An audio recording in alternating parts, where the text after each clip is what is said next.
Troca. And norepinephrine is also significantly elevated, right? So we got it. Another great model for us to use to investigate this dual stress. And it's a kind of a real world, real subjects model.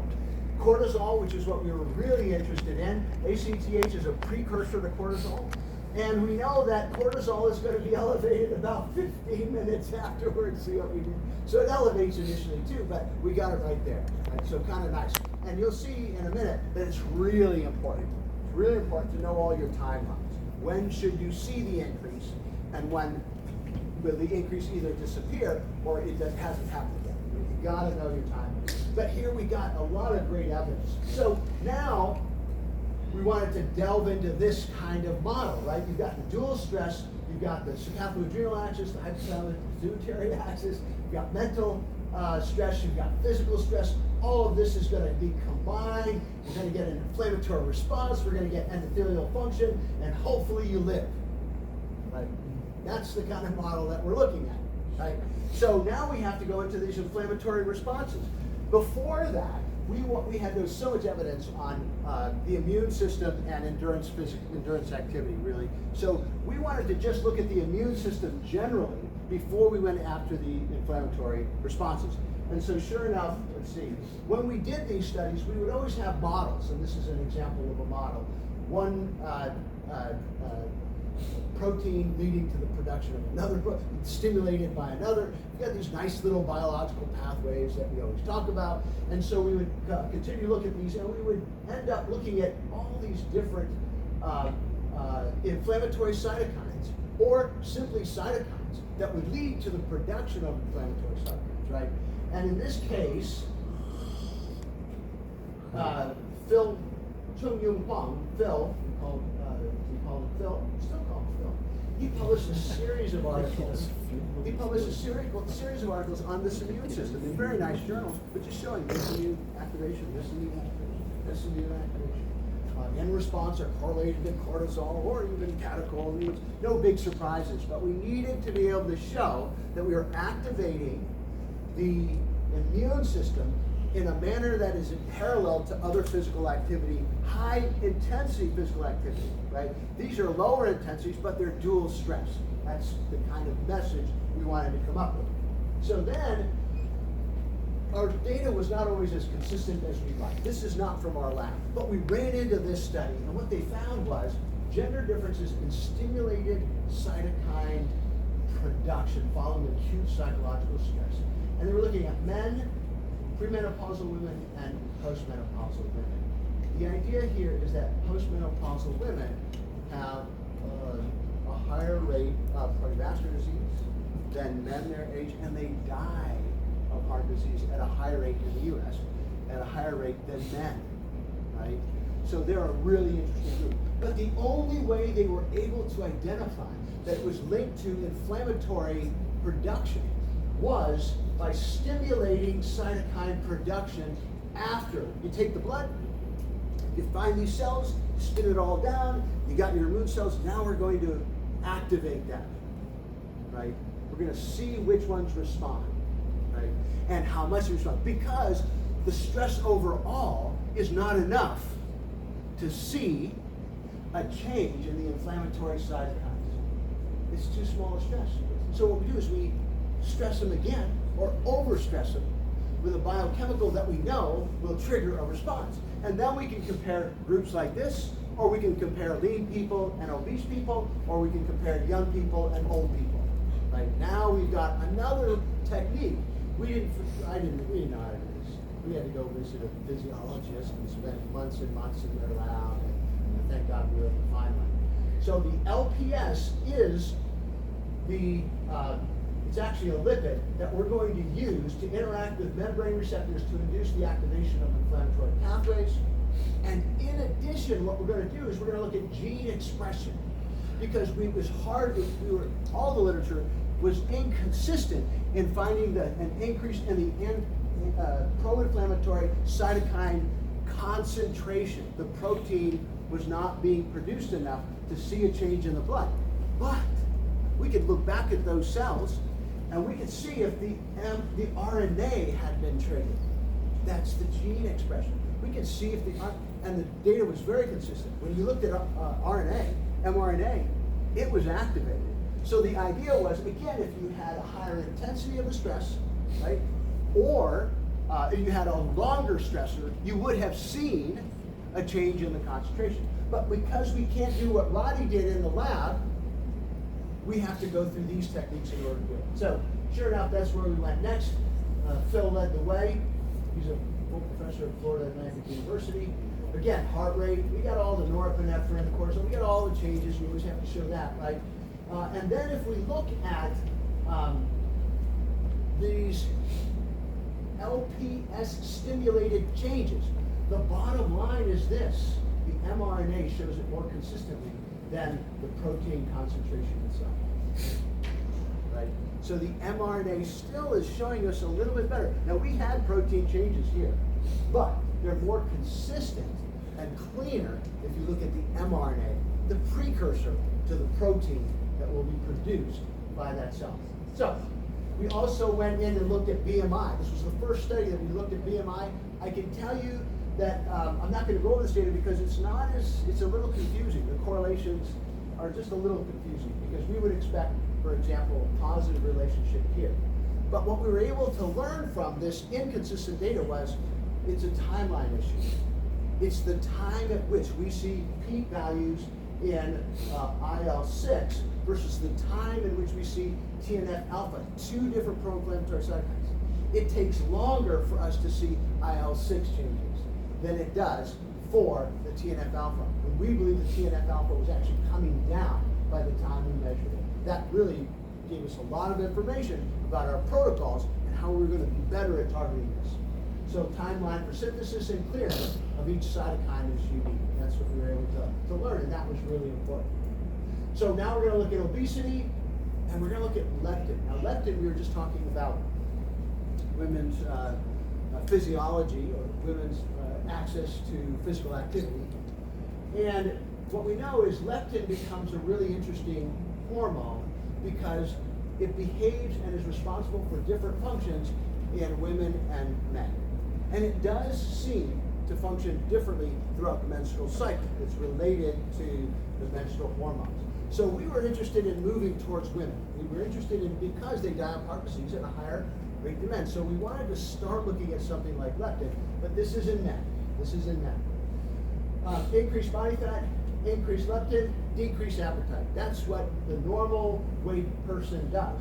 Except if you're obese, when leptin resistance develops and you have no increase in appetite. That's the problem, right? No decrease, thank you, in appetite. She's watching. Wait 40 years. Thank you. So, except again, obesity when leptin resistance develops. So, obesity is a big deal, right? And we see these are the 4 major risk factors for coronary artery disease, and look what obesity is doing, or overweight is doing, and look what the rest are doing. This is in the US again, right? So, easy for us to say, we got to do something about this, we got to learn more about this, we got to see how much of an influence it is, and this is the kind of data that we use to move into this obesity group to look at. This is kind of how our lab works. You come in, we can do flow stuff, we look at body composition, all kinds of stuff there. We can stimulate the brain, right? We prep for blood, we're stimulating the brain again here. We draw all kinds of blood samples. We store them for a while, and then we run analysis for months and months. It's just how we work. No big surprises there, like most labs would work. We're doing this kind of effort, this kind of work. Bottom line here, if we look at the time effect for this LPS induced IL-6, that's what we want to look at here. mRNA was fine, we had normal, look at this is the recovery. This is the 1 hour recovery. This is a timeline issue. We began to realize, wait a minute, IL-6, and this is explained our previous data, and we began to appreciate that when we're looking at different groups, timeline is going to be huge if IL-6 is a target or an interest on us. And that was really important, and it changed some of our protocols in the future. So here's a different way of looking at all of this, because now we're going into the cell. Body fatness normal, let's say, body fatness elevated, acute mental stress causes all this. These arrows are indicative of the impact of body fat leptin, think, and these are indicative of single arrows, indicative of just the acute stress for normal individuals. Right? Just another way of looking at it as we get closer to in the cell, what's happening. And leptin was our target again in this study. And higher resting leptin levels were correlated with enhanced inflammatory response to stress. We began to trigger now leptin, obesity, stress, inflammation. Here we go. Heather Casely came along. Her goal was to get closer to women's health. So she wanted to stay on the leptin story and could focus on that leptin story. And sure enough, what she found that was unique was these non-obese relationship with change in leptin and percent change in this anti-inflammatory response. She wanted to be unique, so she goes, I'm going to go with an anti-inflammatory response. Right? So this is good news. This is good news. This is less good news. Right? Right? And the obese individuals respond with less good news. And remember, they're going to have this leptin insensitivity. All we want to say here is interleukin-1, again, is an anti-inflammatory cytokine, but the bottom line is consideration should be given to other physiological consequences related to leptin. There's much more to the story. These are all men. These are all men, right? We've got to get to women. We haven't had a chance yet, but that's really where we need to go. So then we wanted to go within the cell even further. We looked at primarily NF-kappa B in the nucleus. We are still attempting to measure that, but we could measure something else related to it, and I'll show you that in a moment. But this student, Blake, came in and said, I'll do that. I'll go into the cell, figure out how to do this, work with some other physiologists down the hall, get coached up, trained on it. I want to do this work, and so he became our lab expert in this case. And he wanted to look at this beta-adrenergic receptor activity and GRK2 because it actually serves to turn this off and turn this on. We don't want to actually turn that off. We want to keep it on. It's a long story because beta-adrenergic anti-inflammatory, long story. But we can go in the cell and look at this. Well, anyways, an increase in GR diminishes the prevailing inhibition elicited by beta. It's a long story, right? It goes one way or the other, it twists and turns. Not a big deal. An increase here is going to be not a good thing. And so sure enough, we look here suggesting a link between stress and intracellular inflammatory signaling pretty clearly. So now inside the cell, we can see changes in response to mental stress.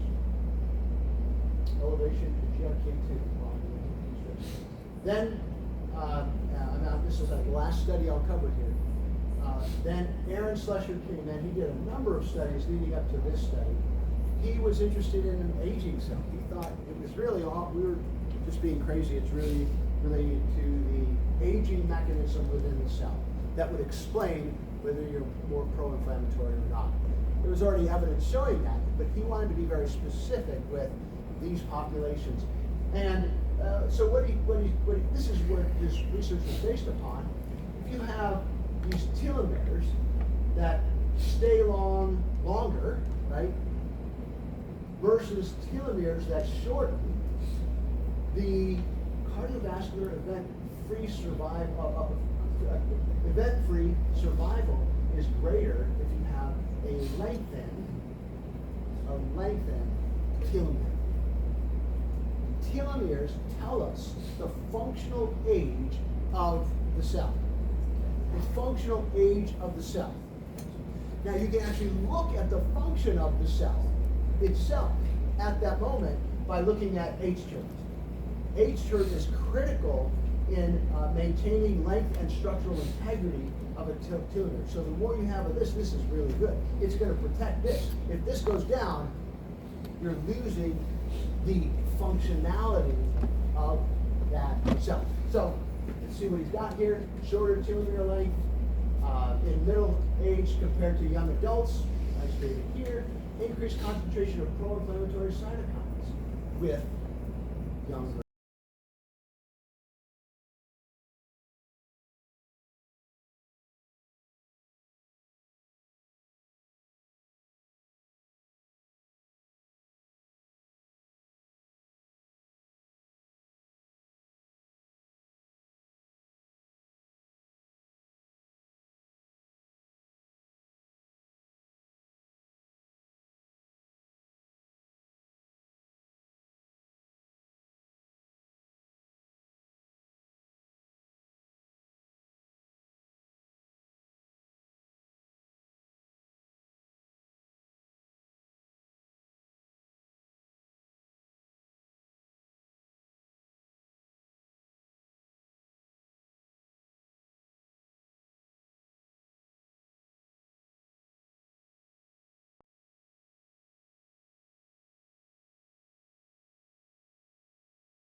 obrigado, professor Acevedo, pela sua fala. Devido à limitação de tempo, a gente vai limitar um pouquinho as perguntas, mas a gente tem tempo para pelo menos umas 2 ou 3. Alguém gostaria de perguntar alguma coisa relacionada ao que foi falado nesse momento? Dr. Redwood, congratulations for your presentation. My question refers about the relationship between stress and neoplasm. And what? Neoplasm, cancer, neoplasm.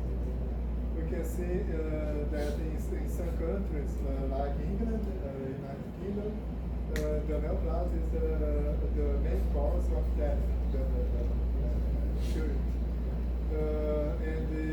We suppose that there is a relationship with the stress level of the population. Have you already thought to research this relationship in our studies or not yet? Not yet. However, doing reading in cancer and stress, there's some amazing research going on with looking again at the immune system, primarily inflammatory cytokines again. Not that they're the only component of the immune system that may be having an influence, but in terms of cancer cell growth, there are events within these cancer cells, and then there are factors outside of the cancer cells. Pro-inflammatory cytokines seem to play a role on the outside. However, that interact with the inside of the cell. However, that's all I know. Thank you. Obrigado, professor Samuel. Mais alguém? Can I ask? I was like, It's your party. thanks a lot for your thanks a lot for your presentation and all the very insightful and funny conversation. But I was wondering if we could try and first of all, is there a condition that is called chronically stressed? Is there a chronically stressed person? Yes. So there are populations that we identify as being chronically stressed caregivers. If we look at their inflammatory state, they're chronically inflamed. And it's primarily linked to cortisol and some other dysfunctions. So there are populations, and caregivers are a favorite one. But some would argue maybe teachers under certain circumstances. So there are other, and we identify them with environmental factors that elevate stress, and then a physiology that looks like it's, the allostatic load is not being dealt with effectively. So I asked that because like one of the things in Austin mentioned is talk was the